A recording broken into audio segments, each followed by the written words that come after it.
Faude Super Ultra Light 1-2, adică de 1-2 persoane.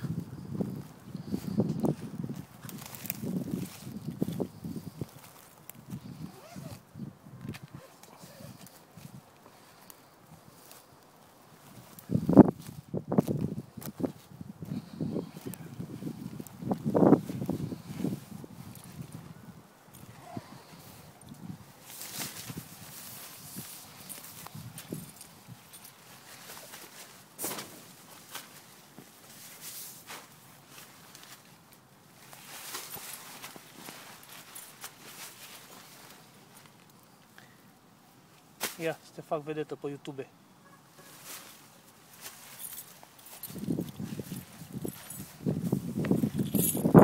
Revenim.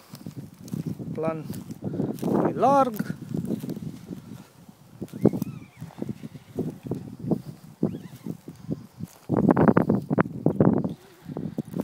Foarte ușor, 1 kg.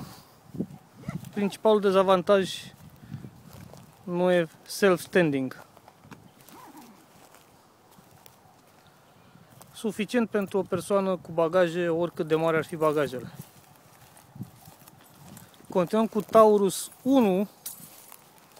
Taurus 1, care conform specificațiilor mailor maestri de la Faude ar fi de 2 persoane. Cred că firmele germane au o problemă la marketing.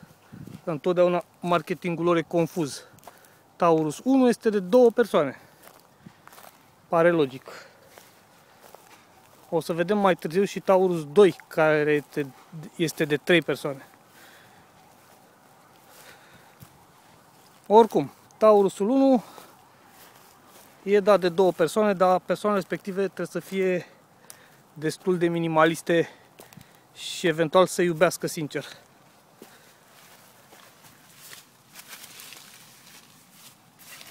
Ia băi, vedea tu. Să te vedem cum stai. În ăsta mai știi ce lățime are? Nu mai știu. Oricum intră 2 salteluțe una lângă alta, locul de bagaje fiind o problemă. Păi uite, de unde sunt eu, atât e lizardul. Da? Cam de aici. Nu, de e irelevant. Până aici e lizardul. Ăsta mai are încă atât în plus.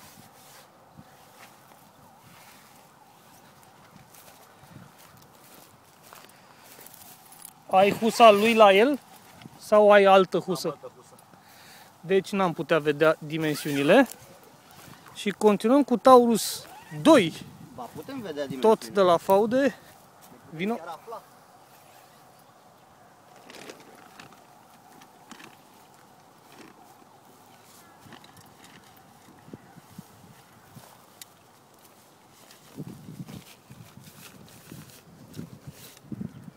Nu, fără ruletă. Sau mai târziu cu ruletă. Păi nu, dimensiunile se află cu ruleta. Bine, se pot afla și cu teodolitul, dar... Erau desenate pe husă. Deci lățimea fundului de corp este de 1,30 m. Cum spuneam, intră 2 salteluțe. Și e ceva la genul 2,35 m, dacă mi-aduc bine aminte. Continuăm cu Taurus 2.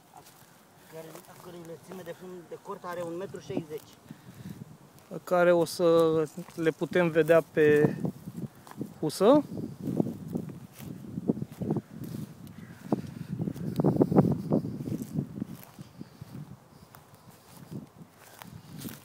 Pentru a rezolva problema lățimii, la picioare există 2, să le zicem, balene, 2 bucăți scurte de aluminiu incluse în tendă. Hai, aruncă-te înăuntru.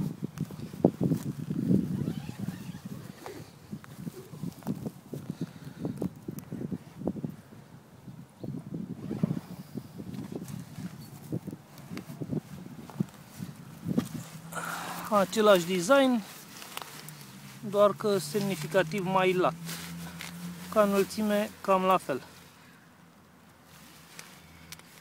Poți stai răstignit în el? Aproape. Ce să-ți fac dacă ai aripile largi? Asta mi-e mai lungă decât crucea. Așa, acum să găsim și o husă.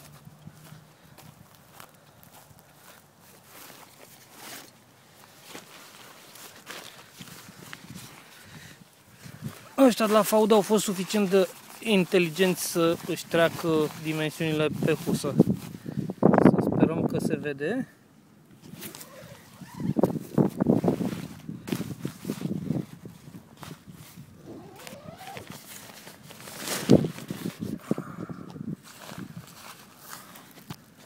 Deci 2,30 pentru cazul în care nu se vede bine și nu se vede bine. Pe 1,40 la picioare, 1,65 la cap și 2,69 kg. Foarte greu, mi se pare. Și ca să încheiem filmarea cu husa de la Lizard Ultralight, super ultralight, avem aici o schiță. Zona interioară este de 90 de cm la picioare, 115 la cap cu 2,30 m, 95 de cm înălțime și 1,50 kg. E chiar mai puțin că l-am cântărit.